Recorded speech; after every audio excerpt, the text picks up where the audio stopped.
I am Janie, and welcome to Crown Conversations. I am a teacher by profession, a beauty queen by passion, and a full time overthinker by default. Char. Okay, wait, real talk.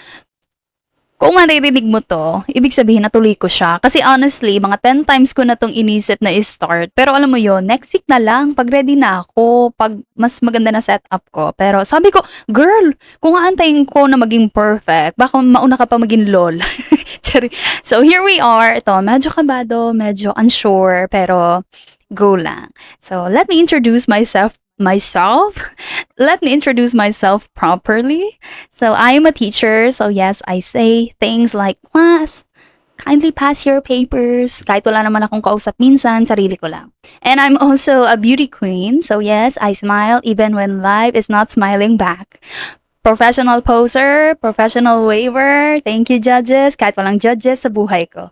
But behind all of that, ako rin yung tao na pag-uwi sa bahay, nakalugay yung buhok, o kaya minsan bruha, nakababahay, tapos biglang mapapatanong, ano ba talagang ginagawa ko sa buhay? Like, teacher ako, beauty queen ako, pero bakit parang wala pa rin akong clear direction minsan? Hello, plot twist.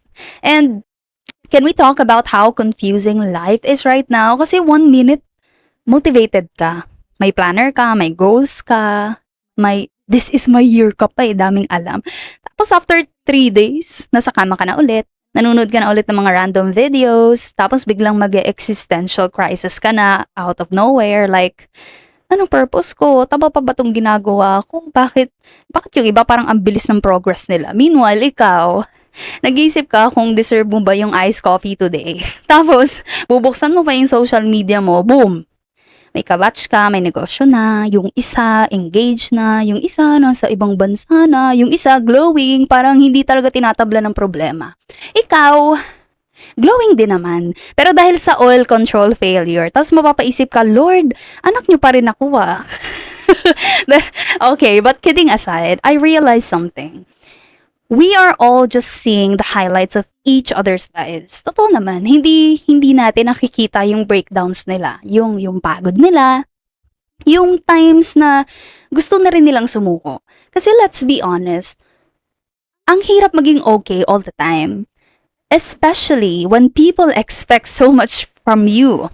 Ako, as a teacher, kailangan strong ka. As a beauty queen, kailangan composed ka. Kailangan inspiring ka. Pero paano kung ikaw mismo, kailangan mo rin ng inspiration? A part na hindi natin masyadong napag-uusapan. Yung feeling na you're showing up for everyone else, pero ikaw ubos na. Yung kaya mong mag-encourage ng ibang tao, pero sarili mo, hindi mo ma-convince. Yung ang galing mong mag-advise, pero hindi mo ma-apply sa sarili mo. Relate? Diba?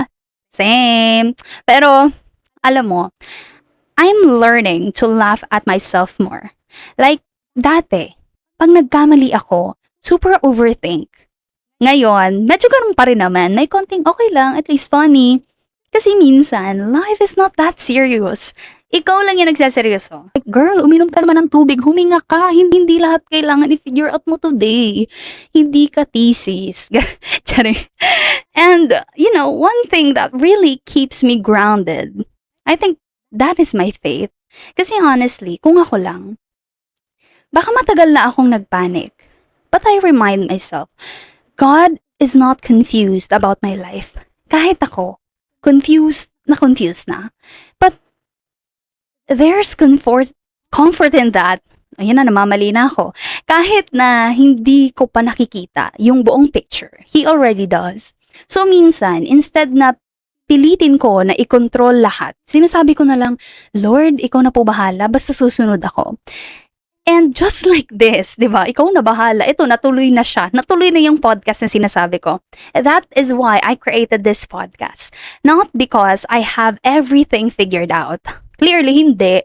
Kasi tinan mo naman ako kung paano ko magsalita ngayon. Hindi ko rin alam. Pero, but because I want a space where I can be honest, where we can be honest.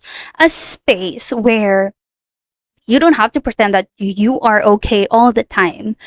where you can be strong and soft at the same time. Because, as a teacher, sanay akong may lesson. Siguro kaya ako gumawa ng podcast. Parang default na talaga siya na kailangan ko magsalita.